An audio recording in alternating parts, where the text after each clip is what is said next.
Chapter 29. The fate of the Master and Margarita is decided. At sunset, high above the city, on the stone terrace of one of the most beautiful buildings in Moscow, a building built about 150 years ago, were two figures, Volant and Azazello. They could not be seen from below, from the street, since they were shielded from unwelcome stares by a balustrade decorated with stucco vases and stucco flowers. They, on the other hand, could see almost to the very edge of the city. Dressed in his black soutane, Volant was seated on a folding tabouret.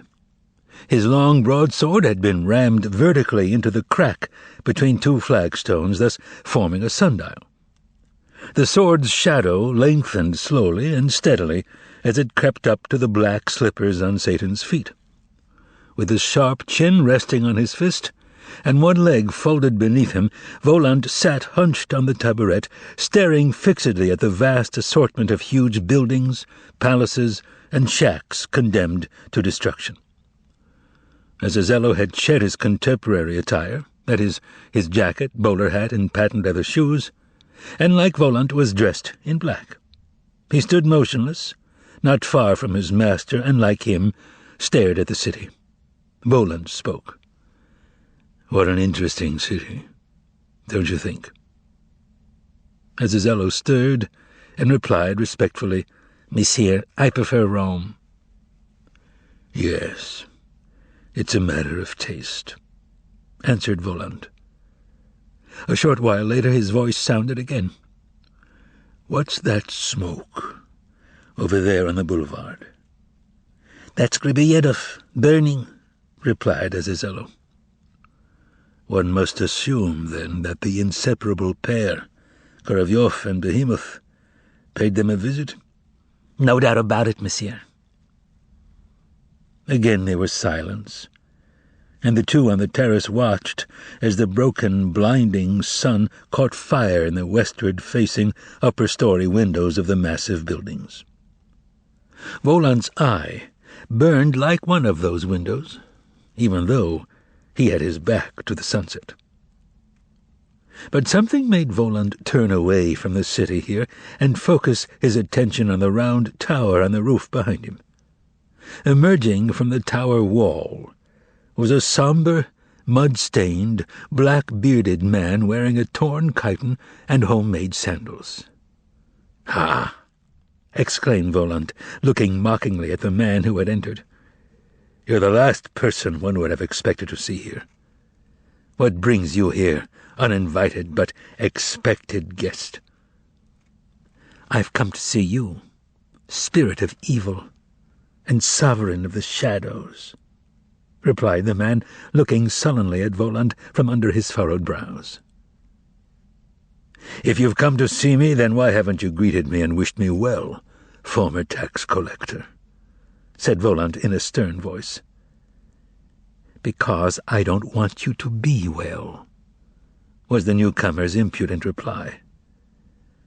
"Nevertheless, you'll have to reconcile yourself to the fact that I am," retorted Volant with a twisted smile. "No sooner do you appear on the roof than you blab nonsense. And I'll tell you what it is. It's in your intonation.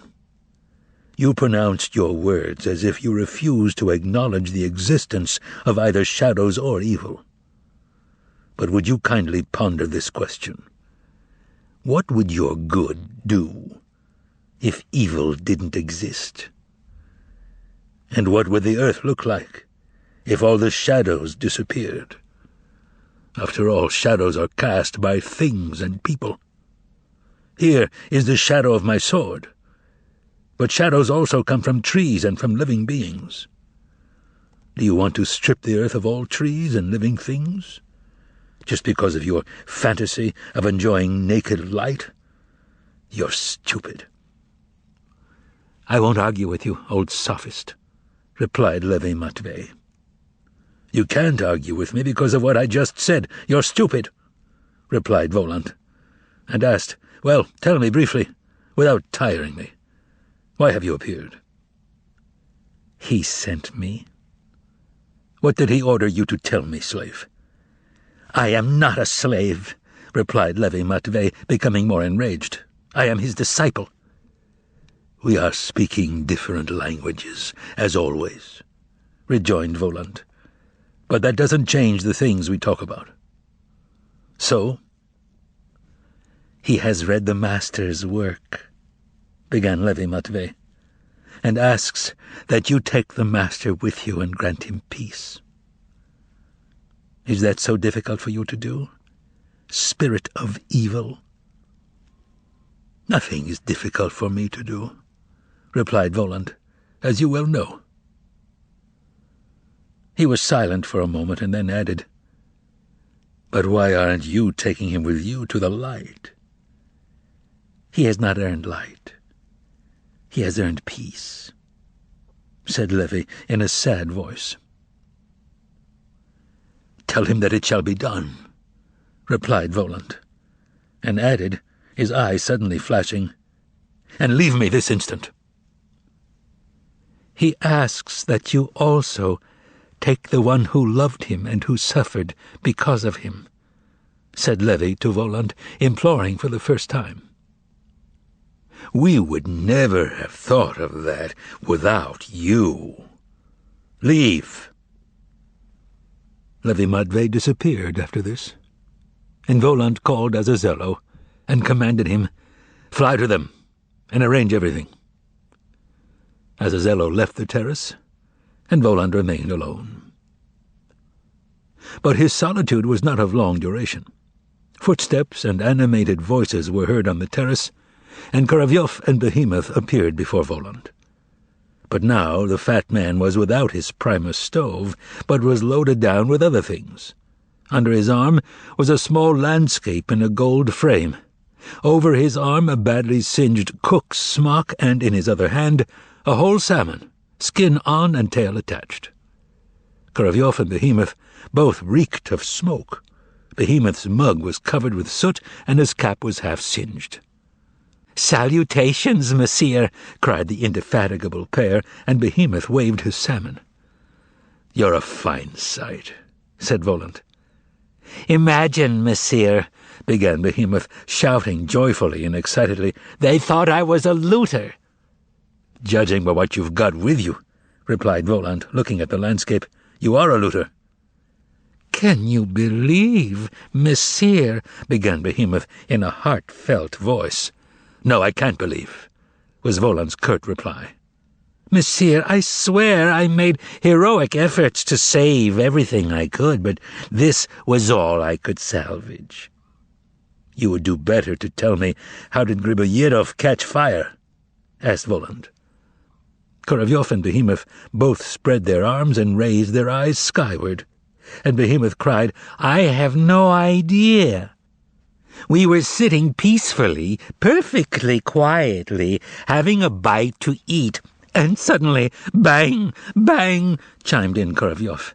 "They were shooting at us, frightened out of our minds. Behemoth and I ran out into the street. The pursuers ran after us, and we made a dash for Timiryazev." "But a sense of duty," inserted Behemoth, "overcame our shameful fear, and we went back." "Ah, you went back, did you?" said Voland. "So, of course, then the building burned to the ground." "To the ground," affirmed Korovyov sorrowfully. "That is, literally to the ground, monsieur, as you so accurately phrased it. Nothing left but smouldering chips. I headed straight," Behemoth recounted, "for the assembly hall, that's the one with the columns, monsieur, expecting to save something valuable. Oh, monsieur, my wife, if only I had one, risked being widowed 20 times over. Fortunately, monsieur, I am not married, and I'll tell you frankly, I'm happy not to be. Oh, monsieur, who would exchange the freedom of bachelorhood for a yoke around the neck?" "The nonsense has begun again," observed Voland. "I'm listening and continuing with my story," replied the cat.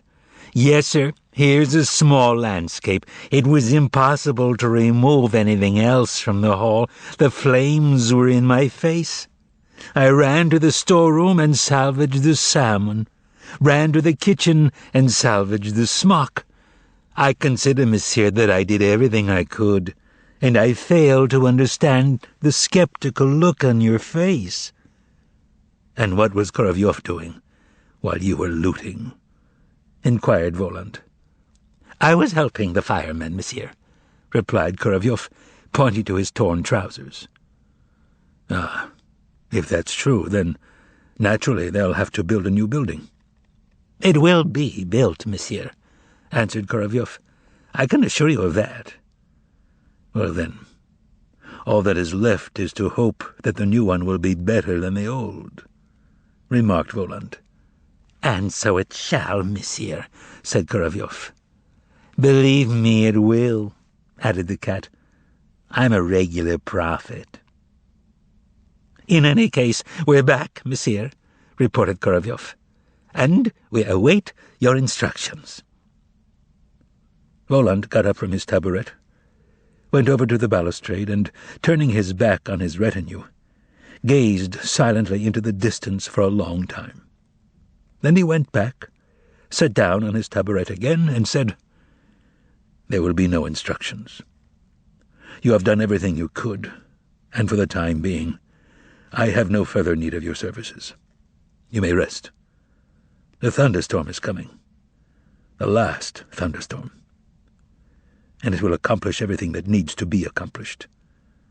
And then we will be on our way. Very well, monsieur, replied the two buffoons, and disappeared somewhere behind the central round tower in the middle of the terrace. The thunderstorm that Voland had mentioned was already gathering on the horizon. A black cloud had risen in the west and cut off half the sun. Then it covered it completely. It got cooler on the terrace. Soon thereafter, it got dark. This darkness, which came from the west, enveloped the huge city. Bridges and palaces disappeared. Everything vanished as if it had never existed. A single streak of fire ran across the whole sky. Then a clap of thunder shook the city. It was repeated, and the storm began. Voland ceased to be visible in its darkness.